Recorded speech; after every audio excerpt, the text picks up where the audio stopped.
Welcome guys, কেমন আছো সব? আশা করি সবাই ভালো আছো। আজকে আমি এই ভিডিওতে বলবো Facebook monetization impact problem solve. তো আপনি কিভাবে এই প্রবলেমটা সলভ করতে পারবেন ফেসবুক মনিটাইজেশন ইমপ্যাক্টটা। তো ঠিক আছে গাইস, সময় নষ্ট না করে ভিডিওটা করে শুরু। তো সবার প্রথমে অফিসিয়াল অ্যাপস ফেসবুকটা আমি ওপেন করে নেব।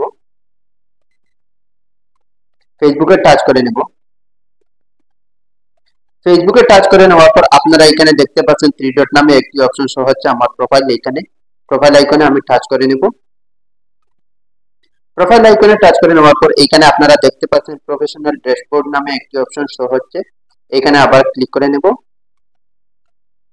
এখানে ক্লিক করে নেওয়ার পর একটু স্ক্রল ডাউন করে নিচে চলে আসব।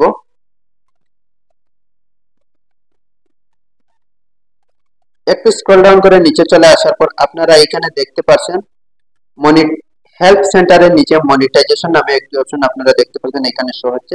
এখানে মনিটাইজেশনে আবার আমি টাচ করে নেব।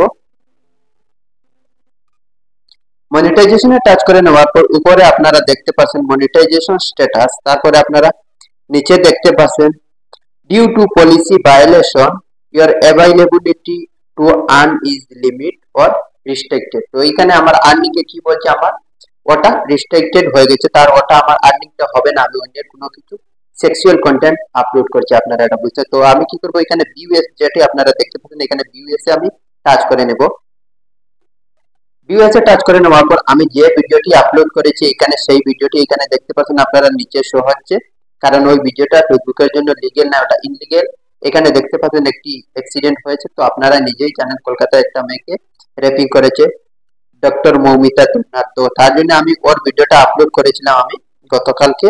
তারপরে আপলোড করার পর আমার এই ভিডিওর জন্য কন্টেন্ট ভায়োলেশন প্রবলেমটা চলে আসছে এই ভিডিওটা আমি আপলোড করার জন্য। তো আমি ওটা দেখাচ্ছি কেন চলে আসছে। তো সি সি ওয়াল নামে যেটি অপশন শো হচ্ছে এখানে ক্লিক করে নেব।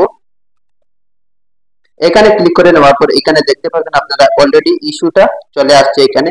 কারণ ওর ভিডিওতে একটু খারাপ সিন আছে এবং হ্যারাসমেন্টের সিনগুলো আছে, কারণ ওকে মেরেছে তো লুকে র্যাপিং করে, তার জন্য ওই ভিডিওটা আমার ফেসবুকে কমিউনিটি গাইডলাইন্সের জন্য অনেক সমস্যা এবং অনেক প্রবলেম জনক। তারপরে কি করবো, আমি তারপরে ব্যাক চলে আসবো।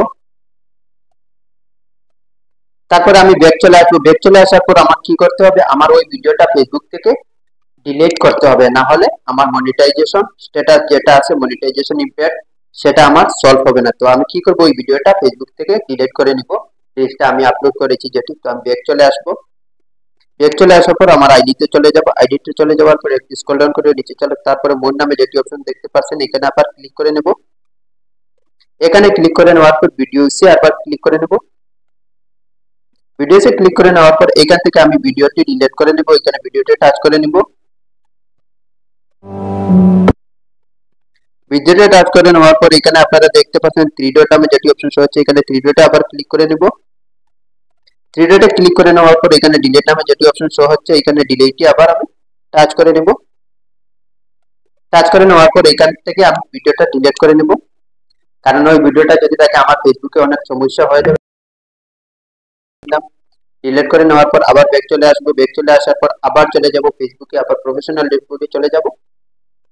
প্রফেশনাল ড্যাশবোর্ডে চলে যাওয়ার পর আবার স্ক্রল ডাউন করে নিচে চলে যাব। মনিটাইজেশনে যাওয়ার পর আপনারা দেখতে পাচ্ছেন প্রথমে এখানে আমার প্রবলেম ছিল, এখন এই প্রবলেমটা অলরেডি সলভ হয়ে গেছে। তার জন্য কি করছি, আমি আমার ভিডিওটা এখান থেকে ডিলিট করে দিয়েছি। তো আপনারা এইভাবে যদি ভিডিও আপলোড করেন একটু খারাপ ছিল, তো ভিডিওটা প্রথমে আপনারা ডিলিট করে নেবেন, তারপরে আপনার মনিটাইজেশন ইমপ্যাক্ট প্রবলেমটা সলভ হয়ে যাবে। তো গাইস, আশা করি আপনারা ভিডিওটা বুঝতে পারবেন। যদি নতুন হয় তো আমার চ্যানেলে একটি সাবস্ক্রাইব করবেন। থ্যাংক ইউ, পরবর্তী ভিডিওতে আসবো।